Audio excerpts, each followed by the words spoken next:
ఈరోజు మాట్లాడడానికి మాకు ఆల్ ఇండియా మహిళా కాంగ్రెస్ ప్రెసిడెంట్ ప్రతి ఒక్క స్టేట్ ప్రెసిడెంట్కి ఉత్తర్వులు జారీ చేశారు. రాహుల్ గాంధీ గారి యాత్రలో పలు అంశాలు వెలుగులోకి వచ్చాయి.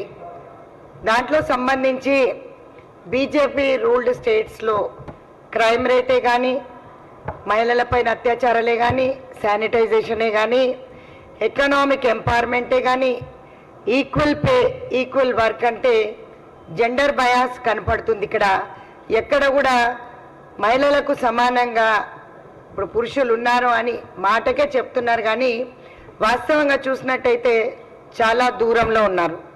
దాంతోపాటు సోషల్ ఎంపవర్మెంట్ గురించి, ఇదే కాకుండా వాళ్ళని ఏ విధంగా మనం రక్షించాలి, ఏ విధంగా అమెండ్మెంట్స్ తేవాలి, protection against violence and need justice for that. ఇదే కాకుండా ఎడ్యుకేషన్ గురించి చాలామంది కాంగ్రెస్ పార్టీ ఉన్నప్పుడు ఖచ్చితంగా మేము ఫ్రీ ఎడ్యుకేషన్ అనేది ప్రొవైడ్ చేయడం జరిగింది. కానీ ఇప్పుడు బీజేపీ వచ్చిన తర్వాత ప్రాపర్ ఫండ్స్ ఇవ్వకపోవడం, వాళ్ళకి సరి అయిన చదువులు చెప్పించకపోవడం, వాళ్ళందరు పిల్లలు లేబర్ వర్క్కి వెళ్ళడం కూడా వారి దృష్టికి వచ్చింది. పొలిటికల్ ఎంపవర్మెంట్లో అంటే రాజకీయాలలో మహిళలు అని చెప్పుకోవడానికే బాగుంటుంది, కానీ వాస్తవాలు చూసినట్టయితే ప్రాపర్ రికగ్నిషనే కానీ, మాకు ప్రాపర్ ప్లేసే కానీ ఇవ్వడంలో ఎప్పుడు కూడా వెనుకంజ వేస్తున్నారు అనేది రాహుల్ గాంధీకి అనిపించింది. సో ఇదే కాదు, వాళ్ళకి అనిపించడమే, రాహుల్ గాంధీ గారికి అనిపించడమే కాదు, మేమైతే ఫేస్ చేస్తున్నాం కూడా. ఖచ్చితంగా మా అందరికీ న్యాయం చేయాలనే ఉద్దేశంతో ఈరోజు పెరుగుతున్న క్రైమ్ రేట్ ఏదైతే చూసినట్టయితే మీరు వాస్తవంగా ఎట్లాంటి స్టెప్స్ తీసుకోవాలనేది రాహుల్ గాంధీ గారు ఆలోచిస్తున్నారు. కాంగ్రెస్ పార్టీ ఉన్నప్పుడు ఇంత దరిద్రంగా అయితే లేదు. మీరు ఇప్పుడు చూసినట్టయితే చాలా ఇష్యూస్ నేను మాట్లాడాను. అందులో మొట్టమొదటిగా నేను చెప్పిన దానికి నారీ న్యాయ్ హై అని చెప్తున్నాం. నారీ న్యాయ్ తయార్ హై అనే ఒక మేము పోట్లాడుతూ మహిళా కాంగ్రెస్ ముందుకెళ్తుంది. దీంట్లో రాహుల్ గాంధీ గారు ఎకనామిక్ ఎంపవర్మెంట్ గురించి చెప్తున్నప్పుడు చాలామంది మహిళలు ప్రైస్ రైజ్ గురించి మాట్లాడుతున్నారు. నిజంగా కూడా సెంట్రల్ గవర్నమెంట్ ఈరోజు బీజేపీ రూలింగ్లో ఉన్న స్టేట్సే కాదు, అంతటా కూడా మీరు చూసినట్టయితే పెట్రోల్, డీజిల్, గ్యాస్ ధరలు, ఇవే కాకుండా ఎడిబుల్ ఆయిల్స్, ఫుడ్ గ్రెయిన్స్, ఇవన్నీ కూడా గ్రాసరీస్, మిల్క్తో పాటు, పాలతో పాటు, చీజ్, బటర్తో పాటు అన్ని రేట్స్ డబల్ పెరిగాయి. 50% కంటే ఎక్కువ పెరిగిపోయినాయి.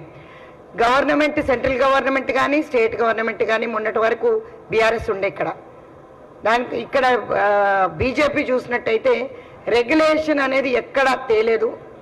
నిజంగా కూడా పేద మధ్యతరగతి కుటుంబాలందరినీ కూడా రాహుల్ గాంధీ గారు కలిసినప్పుడు వాస్తవంగా ఇవన్నీ చెప్తున్నారు. ఏమంటే పెట్రోల్, డీజిల్ రేట్స్ ఏవైతే పెరిగాయో తగ్గించండి, పప్పులుప్పులు ఏవైతే పెరిగాయో తగ్గించండి. కాంగ్రెస్ రూలింగ్ స్టేట్స్లో మీరు చూసినట్టయితే గ్యాస్ ధరలు ఇప్పుడు తగ్గాయి. 500కే మేము గ్యాస్ ఇస్తున్నాం.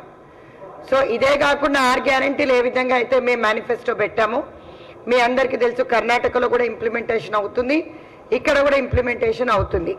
ఇదే కాకుండా ఈక్వల్ పే ఈక్వల్ వర్క్ గురించి మగవాళ్ళు ఎక్కువ సంపాదిస్తున్నారు, ఆడవాళ్ళు చాలా మంది కూడా కూలీ పనులకు వెళ్తున్నారు అని చెప్తున్నారు. సో వాస్తవంగా ఇక్కడ కూడా మార్పు రావాల్సిన అవసరం ఉంది అని రాహుల్ గాంధీ గారి దృష్టికి తీసుకొచ్చారు. సో ఈ ఎజెండా అంతా కూడా మహిళా కాంగ్రెస్ మా నేషనల్ ప్రెసిడెంట్ అల్కా లంబా గారికి వివరంగా చెప్పడం జరిగింది.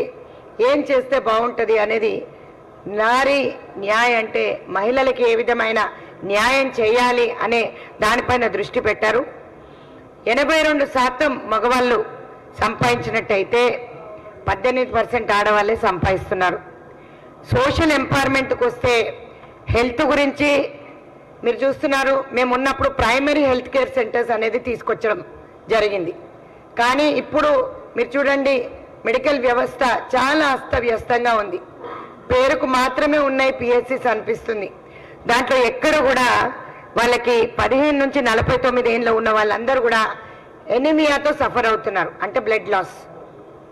వాస్తవంగా వాళ్ళ డెలివరీస్కి ఊర్లో హాస్పిటల్స్ లేక మైళ్ళ దూరం వెళ్ళే లోపటనే వాళ్ళ డెలివరీలు అయిపోతున్నాయి.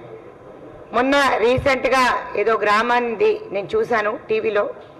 ఇవే కాకుండా రిమోట్ ఏరియాస్, ములుగు లాంటి జిల్లాలలో ప్రాపర్ వ్యవస్థ హెల్త్కి సంబంధించి సెంట్రల్ గవర్నమెంట్ నుంచి ఎక్కడ కూడా మంచి సదుపాయాలు కల్పించట్లేదు అనేది మా దృష్టికి వచ్చింది. చాలా చాలా దూరాలు వెళ్ళే వరకు కూడా వాళ్ళకి ఇబ్బందులు జరుగుతున్నాయి. ఇదే కాకుండా నేను మీకు ఇందాక చెప్పినట్టు ఎడ్యుకేషన్కి వచ్చి ఎడ్యుకేషన్ మేము కాంగ్రెస్ ఉన్నప్పుడు మేము ఫ్రీ ప్రైమరీ ఎడ్యుకేషన్ అంటూ ఇవ్వడం జరిగింది. ఎక్కడ వరకు ఇన్స్టిట్యూషన్స్ ఐఐటి ఐఐఎంలు కూడా మేము సెటప్ చేసి ఇవ్వడం జరిగింది. కానీ ఈరోజు బీజేపీ ఈ సిస్టమ్ని కొలాప్స్ చేస్తుంది.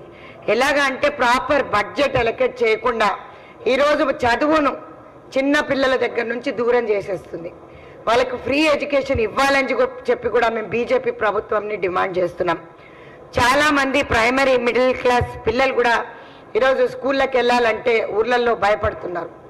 ఎందుకంటే మీరు చూసినట్టయితే పిల్లలకి చాలా భయం అంటూ